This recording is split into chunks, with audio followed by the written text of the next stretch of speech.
vamos a empezar con un tema que para algunos será, no, si de lo que habla el hermano yo ya me lo puedo, dirían algunos aquí, ¿verdad? Y el tema lo vemos ahí, sí lo vemos. ¿Cómo dice allí? La iglesia. ¿Quién es la iglesia? Somos nosotros, amén. No es el edificio, las cuatro paredes, allá en nuestros países el ranchito de palma debajo del árbol, no. La iglesia somos usted y yo, amén. Y vamos a empezar a desarrollar ese tema, la iglesia. La iglesia, y hay 3 puntos muy importantes. La fundación de la iglesia, la expansión de la iglesia.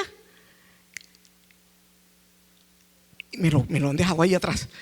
La fundación, la expansión y el plan y el propósito de la iglesia. Veamos bien, la fundación, la expansión y el plan y el propósito. Amén. Bueno, pero usted diría, hermano, pero si eso, la iglesia, yo sé que yo soy la iglesia, amén. Pero muchas veces sabemos de dónde, en qué momento fue fundada la iglesia, hablando de la iglesia primitiva, amén. Entonces, eso vamos a estar desarrollando para que no. Pero hay una pregunta: ¿cómo lleva a cabo Dios sus propósitos?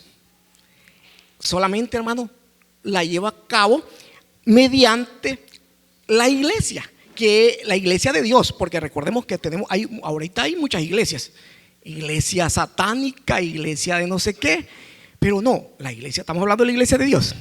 Así que la iglesia de Dios es la principal forma de llevar a cabo los propósitos de Dios sobre la tierra, amén. Y para eso vamos a abrir con el versículo de Efesios 4:15. Vemos, qué bueno, ya está ahí. Dice: sino que siguiendo la verdad en amor, crezcamos en todo, en aquel que es la cabeza, esto es Cristo, amén. La cabeza es Cristo, amén. Pero recordemos, hermano, que en la historia hemos tenido a lo mejor preguntas. Bueno, ¿y dónde inició la iglesia? Porque una religión dice que nació en Roma, ¿verdad? Y que su fundador es fulano y que es un papa. Pero la Biblia nos expresa una distinta manera de ver dónde empezó la fundación de la iglesia. Y nos remontamos cuando el Señor siempre ha querido que la humanidad tenga una relación con Él. Pero recordemos en el jardín del Edén, cuando la primera pareja se rebeló contra Dios. Y usted dirá, ¿cómo se rebeló? Desobedeciendo, hermano. Es bien sencillo, desobedeció nada más. Y eso es lo que la humanidad hemos arrastrado, esa maldición desde entonces. La humanidad, no, es la humanidad. Entonces rechazaron estar en comunión con el Señor y fueron expulsados, dice, del jardín del Edén. Pero Dios comienza a revelar el plan por el cual Dios tiene una y mil maneras de desarrollar sus planes, hermano. Tal vez ustedes solo tenemos el plan A y el plan B, y ahí no tenemos el C, porque ya no. Pero Dios tiene una y mil maneras de desarrollar sus planes. O sea, no es que Dios es Dios y Él todo lo puede y todo lo sabe y todo lo conoce. Entonces para Él eso es pan comido. Pero para nosotros se nos pone una dificultad y se nos atoró el plan A y después el plan B y ya no seguimos. Pero el Señor tenía un plan, otro plan. Y ese plan estaba en Abraham, el padre de la fe. Y la historia comenta que a partir de ese pueblo en particular vendría la solución para toda la humanidad, para todas las personas sobre el planeta Tierra. Sencillo. Y el plan de Dios, ¿cuál era? Restaurar su relación con su pueblo.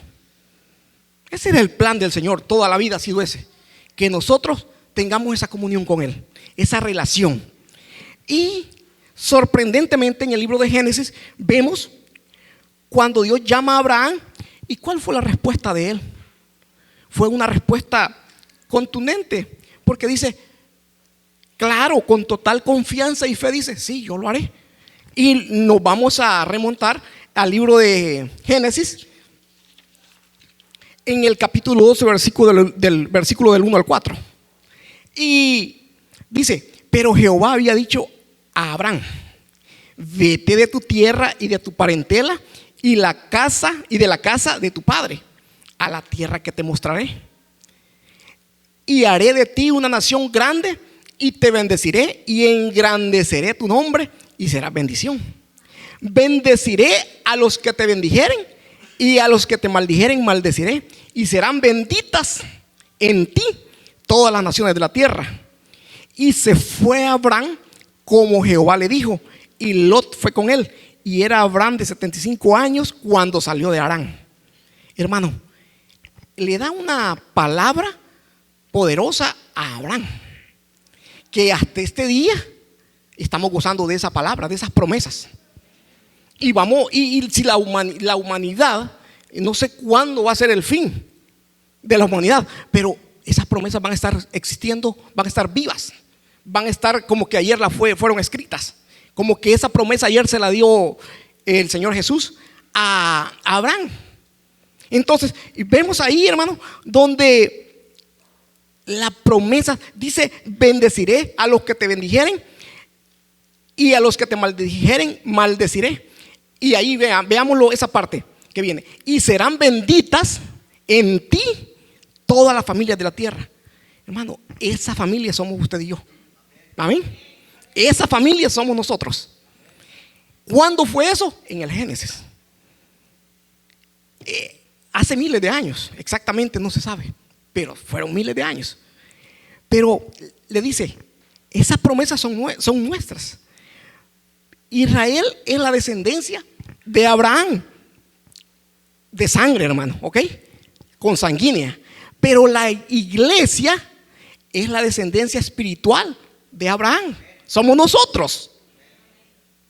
Quiero que si usted pone atención, va, como dijo nuestro hermano Nelson, usted va a recibir palabra. Pero si ya lo sabe, la va, como dicen, va a venir a mejorar su conocimiento sobre la palabra. Entonces, va a venir a reforzar, como decimos allá, ¿verdad? Vamos a reforzar la clase. Entonces, este fue el cumplimiento físico del pacto de Dios con Abraham.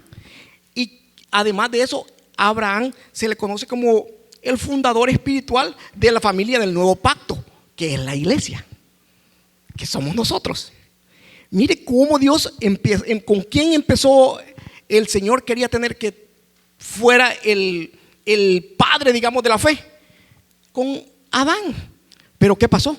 Adán se rebeló, desobedeciendo, ¿verdad? Pero Dios escoge a otro hombre. ¿Y se llama qué? Abraham. Bueno, era Abraham, luego era Abraham. Entonces, el Señor tiene multiformes maneras de que nosotros tengamos esa relación con Él. Pero Jesús, ahí viene, Jesús prepara a sus discípulos, más adelantito. ¿Para qué? Para el cumplimiento físico del nuevo pacto de Dios con la iglesia. Y lo vamos a ver en el libro de Mateo, capítulo 6, versículo 13 al 18. Dice, viniendo Jesús a la región de Cesarea de Filipo, preguntó a sus discípulos diciendo, ¿quién dicen los hombres que es el Hijo del Hombre? Ellos dijeron, unos Juan el Bautista, otros Elías y otros Jeremías o alguno de los profetas. Él les dijo, ¿y vosotros quién decís que soy yo? Respondiendo Simón Pedro, dijo, tú eres el Cristo, el Dios viviente. Entonces le respondió Jesús, bienaventurado eres, Simón, hijo de Jonás, porque no te lo reveló carne ni sangre, sino mi Padre que está en los cielos. Y yo también te digo que tú eres Pedro, y sobre esta roca edificaré mi iglesia, y las puertas del Hades no prevalecerán contra ella.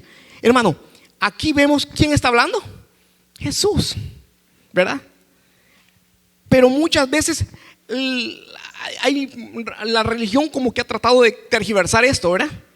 Entonces, pero es Jesús hablando a Pedro, hablándole a los discípulos. Y en este momento es cuando vemos que siempre dice que la iglesia inició en Roma. Cuando vemos acá, ¿de dónde dice el versículo 13? Viniendo Jesús, ¿de dónde venía? De Cesarea de Filipo. ¿Dónde es ese lugar, hermano? Ese lugar está, dice, a 25 millas, a 40 kilómetros al norte del mar de Galilea. El mar de Galilea, ¿dónde está? En el país de Israel. Entonces no está en Roma, ¿verdad? Vemos la diferencia.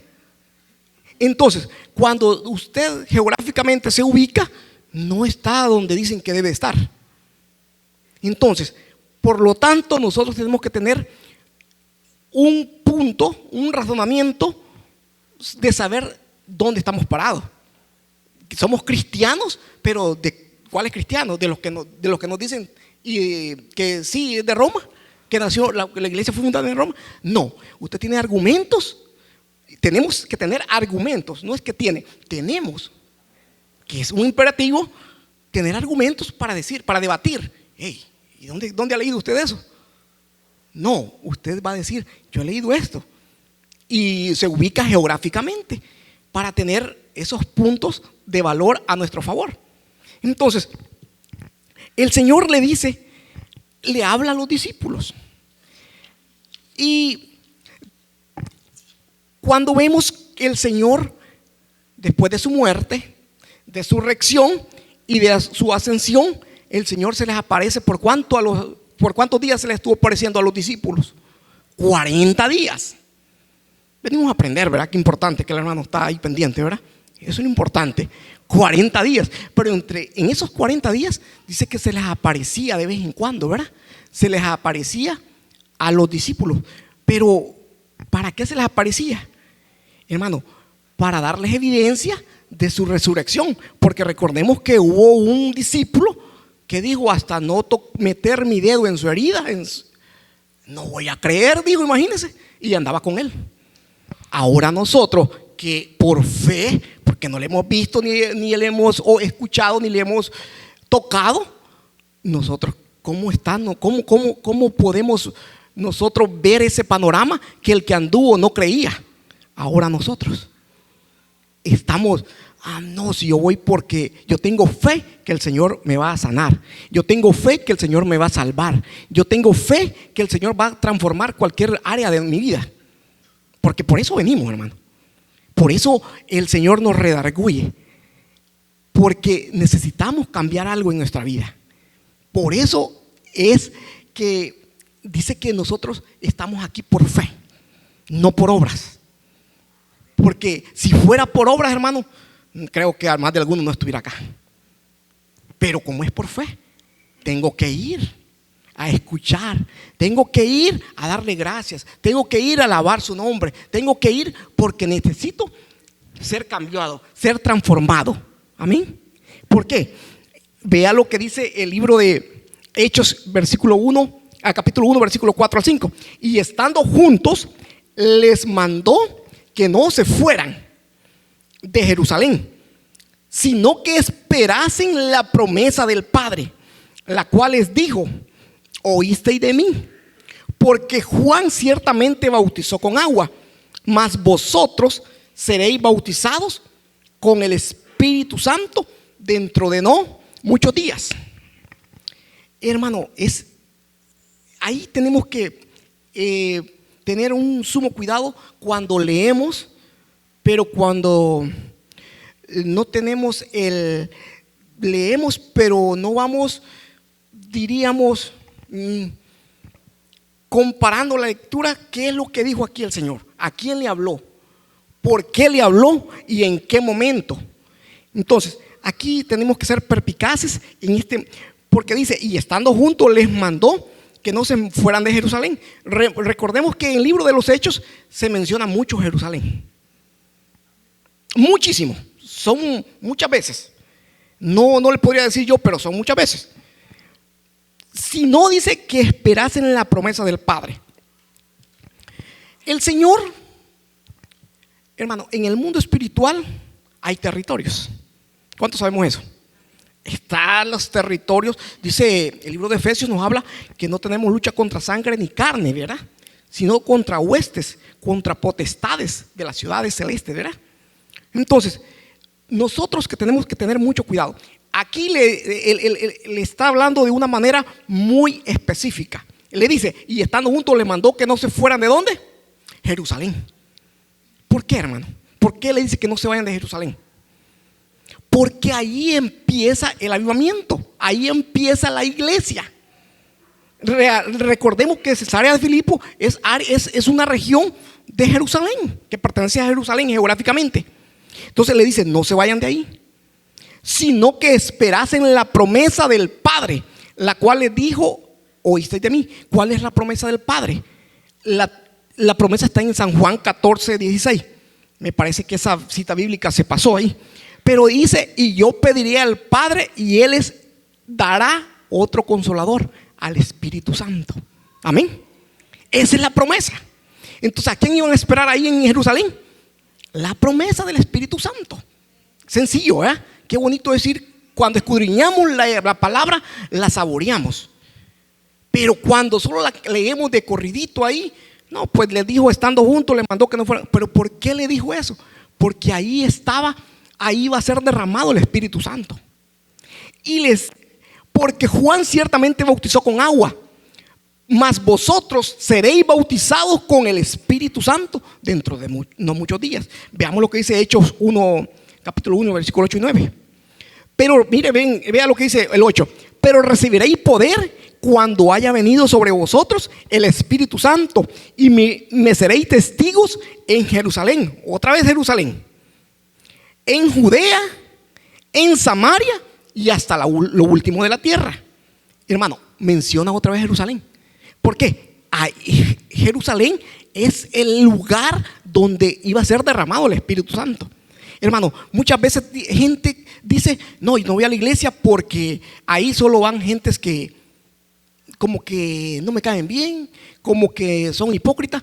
Pero hermano, es aquí donde dice el Salmo 133:1 en adelante: habitad los hermanos juntos en armonía, porque ahí dice, envía bendición, Jehová bendición y vida eterna.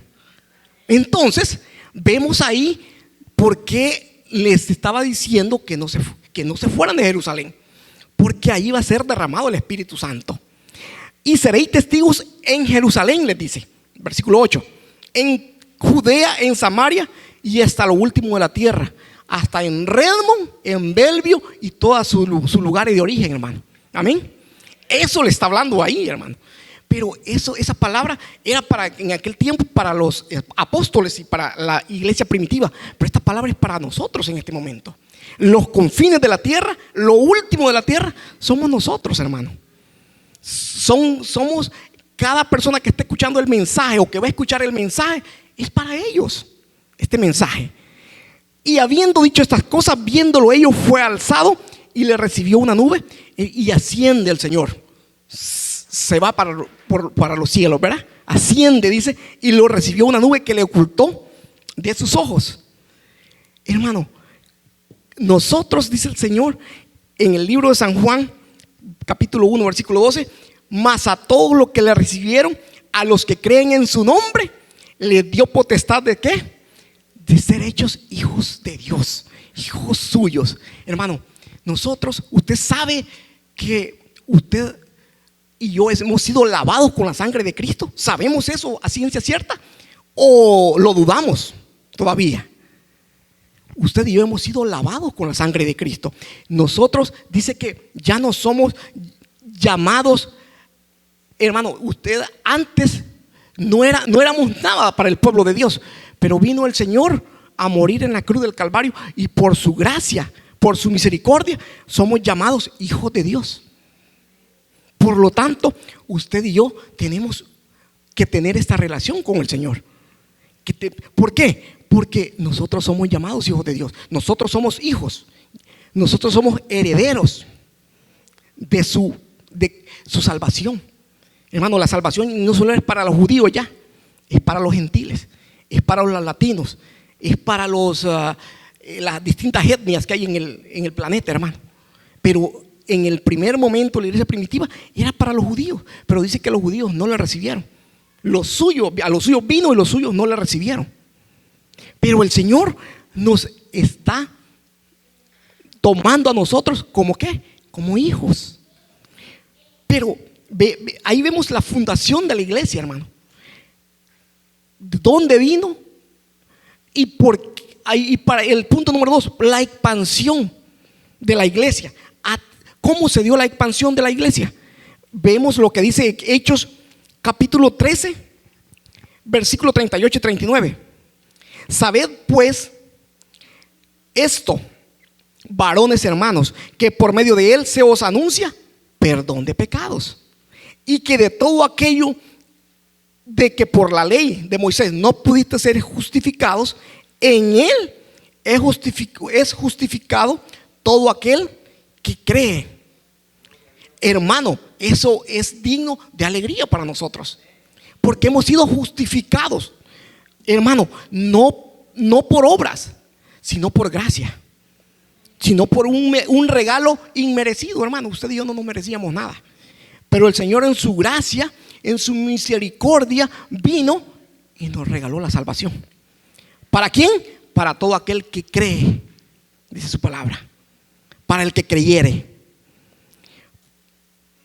Pero Efesios capítulo 2 versículo 8 nos dice: porque por gracia sois salvos. Efesios 2:8, por medio de la fe. Hermano, es algo que nos tiene que alegrar, porque por esa gracia bendita del Señor estamos todos aquí. Si no fuera por su gracia, no fuera por su misericordia, no estuviéramos acá. No sé dónde estaríamos. Pero el Señor en su misericordia nos ha guardado y nos ha bendecido. ¿Desde cuándo nos bendijo? En el Génesis nos relata que nos bendijo desde cuando le dio la promesa a Abraham.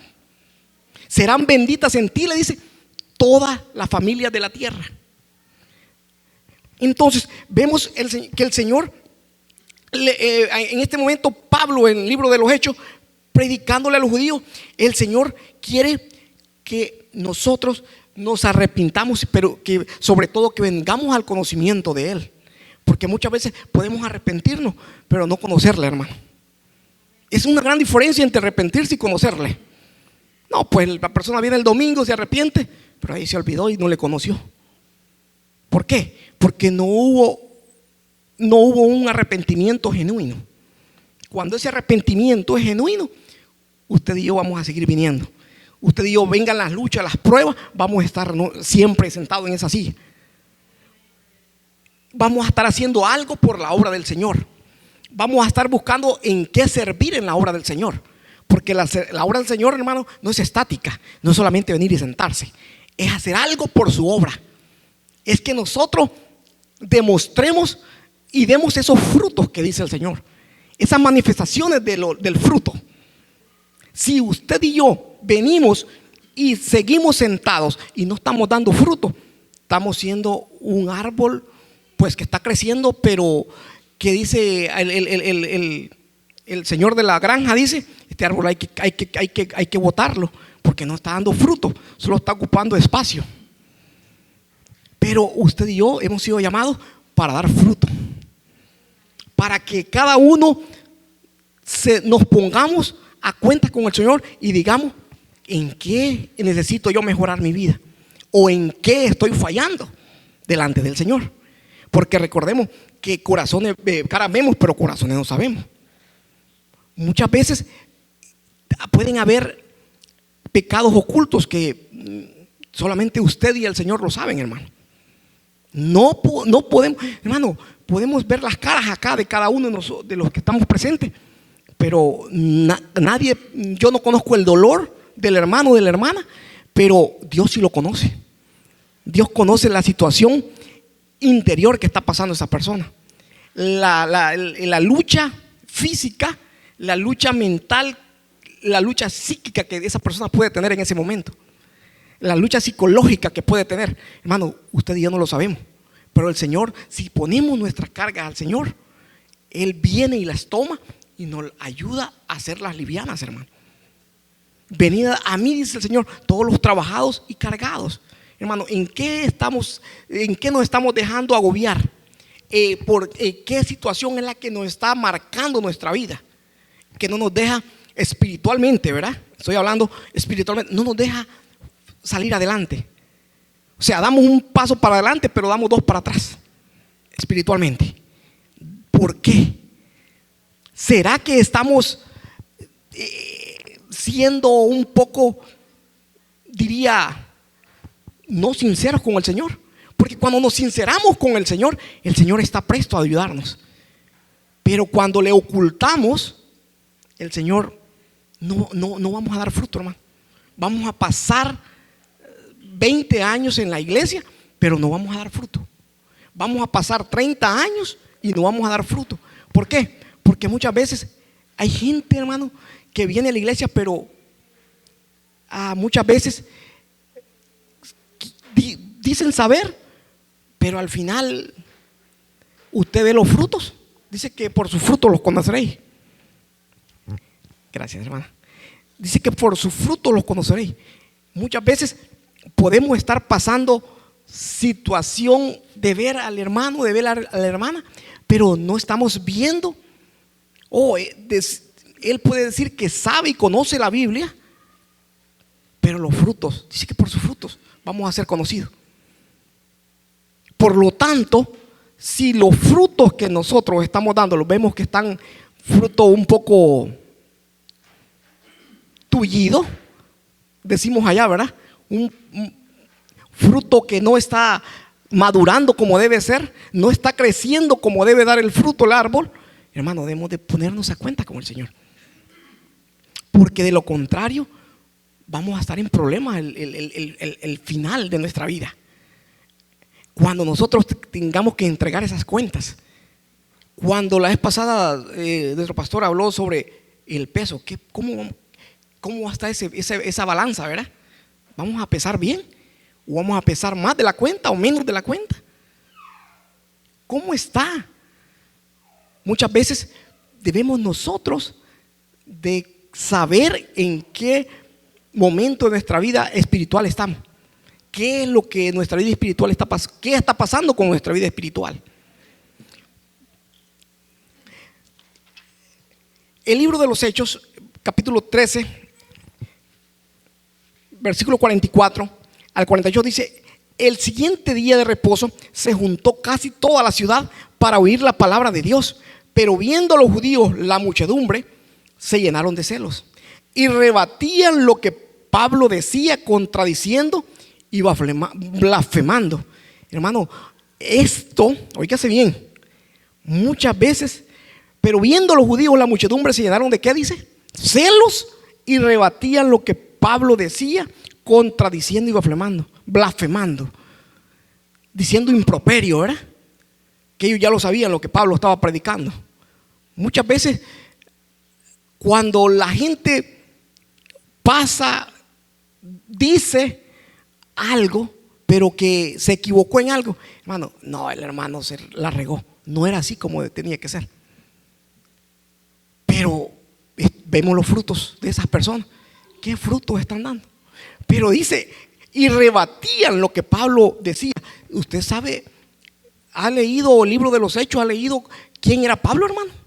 Dice que era judío de judíos, griego de griegos. O sea que era un americano de americanos, era un alemán de alemanes, era un francés, era un asiático de asiáticos, y hablaba de esos idiomas, hermano.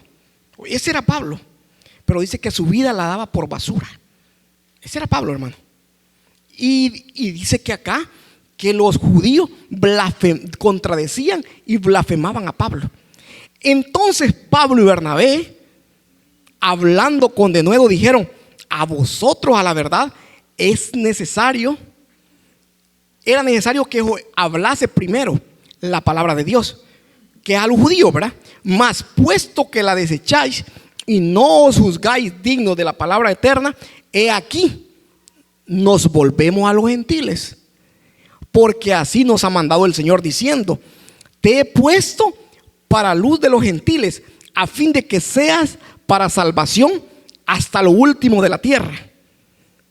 El versículo 48 dice: los gentiles, oyendo esto, se regocijaban y glorificaban la palabra del Señor, y creyendo todos los que estaban ordenados para vida eterna. Hermano, en el versículo 48, cambiémosle los gentiles, cambiémosle iglesia Crickside. Oyendo esto, se regocijaban y glorificaban la palabra del Señor, y creyeron todos los que estaban ordenados para vida eterna. Hermano, es motivo de que nosotros nos alegremos, porque a Pablo no lo recibieron, pero los gentiles, dice que oyeron, se regocijaban y glorificaban la palabra, la prédica de Pablo, la enseñanza del apóstol. Entonces, muchas veces nosotros estamos diciendo: no, si el domingo yo voy a ir al servicio. Pasa el domingo y no vino, pero el otro domingo. Hermano, usted piensa, ¿no ha pensado usted que la vida de nosotros cada segundo se nos va cortando? No crea que vamos cumpliendo años para mejorar, para ser más jóvenes. Vamos cumpliendo años, pero se nos está cortando la vida.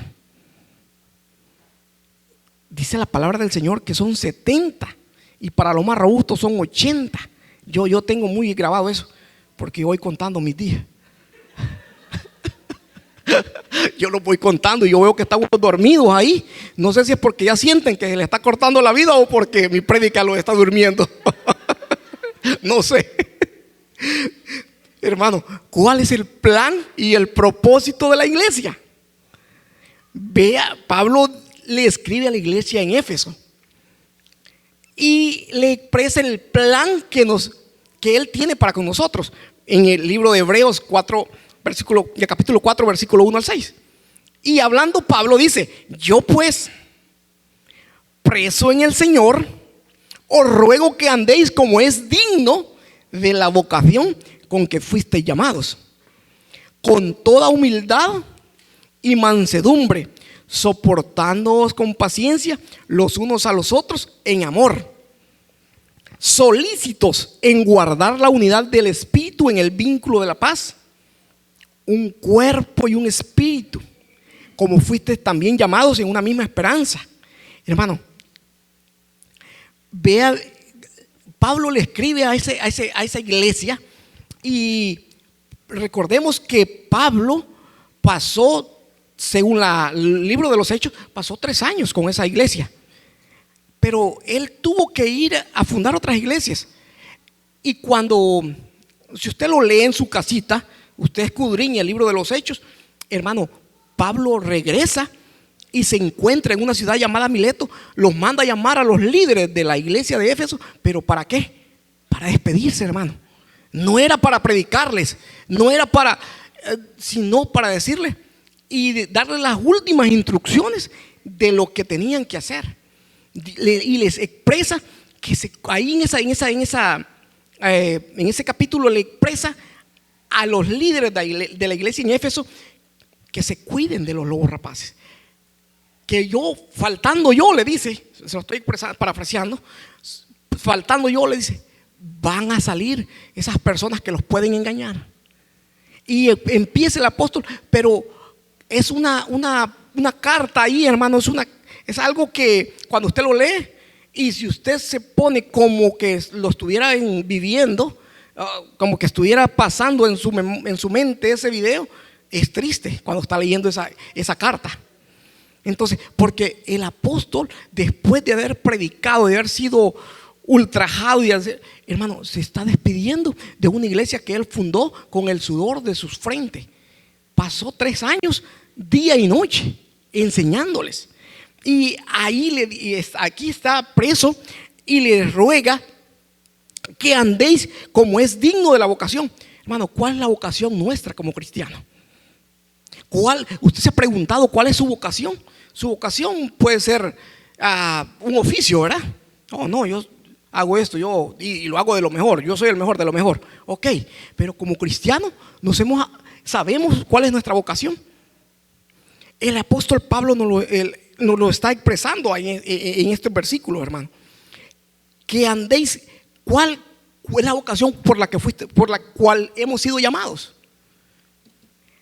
Dice, con toda humildad y mansedumbre, soportándonos con paciencia los unos a los otros, en amor. Nos hemos soportado nosotros, nos estamos soportando en amor, hermano. O cuando venimos los domingos, no se mueve porque el de allí no le gusta cómo viene vestido. El domingo tenemos que decirle, métase por allá porque este muchacho de acá no se mueve. Estamos en amor. Estamos siendo, dice el Señor, dice el apóstol Pablo, solícitos. Estamos guardando, estamos atentos, estamos diligentes en guardar la unidad del Espíritu en el vínculo de la paz. Dice un cuerpo, un espíritu. Hermano, muchas veces estamos dejando de lado lo que el apóstol nos manda. Muchas veces, no, dice, ¿cuál es la vocación? Un Señor, una fe, un bautismo. Pero muchas veces nosotros, no, si el hermano, no, como que yo y él tenemos una sangre muy fuerte y no nos podemos entender. Ese es el vínculo del amor que el apóstol nos manda que nosotros pongamos por obra esa vocación. No, el Señor quiere que mantengamos la unidad del Espíritu. Así como también dice, fueron llamados a una sola esperanza, una sola fe, un solo bautismo, un solo Dios y un solo Padre. Hermano, el Señor nos está llamando a que nosotros tengamos ese vínculo, esa vocación. Amén. Y veamos, hermano, Efesios 4:11. Porque muchas veces tenemos que saber que dentro de la iglesia hay una organización, hay un orden. El Señor no es un Dios de desorden. No, aquí fulano va a hacer esto. No, hay un orden. Y en el libro de Efesios capítulo 4 versículo 11 está constituyendo, hermano, a los que van a dar cátedra, a los que nos van a enseñar, a la iglesia que ya estaba constituida en ese tiempo. ¿Y qué es lo que dice ahí?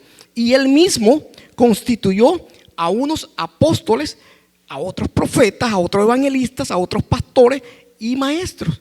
Hermano, cuando usted escucha, cuando usted lee, es porque hay un orden.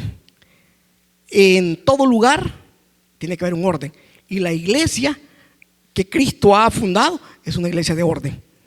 De lo contrario, aquí fueron desorden. Pero Dios es un Dios de orden. Y le dice, ¿a fin de qué? De perfeccionar a los santos para la obra del ministerio. ¿Para qué están estos títulos de estas personas? A fin, dice, de perfeccionar a los santos para la obra del ministerio. Usted dirá, santos son los que ponen en la iglesia, ¿verdad? En aquella religión. Pero no, los santos somos los apartados del pecado. Esos somos los santos.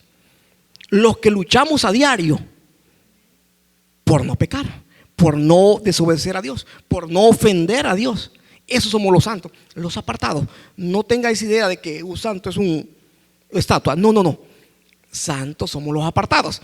Dice, a fin de perfeccionar a los santos para la obra del ministerio, para la edificación del cuerpo de Cristo, a fin, hasta que todos lleguemos a la unidad de la fe, a la medida de la estatura de la plenitud de Cristo. Hermano, estamos nosotros estamos creciendo a ese nivel, a esa estatura. Es una pregunta que usted se tiene que, y yo nos tenemos que responder en nuestro interior. Estamos creciendo en estatura espiritual.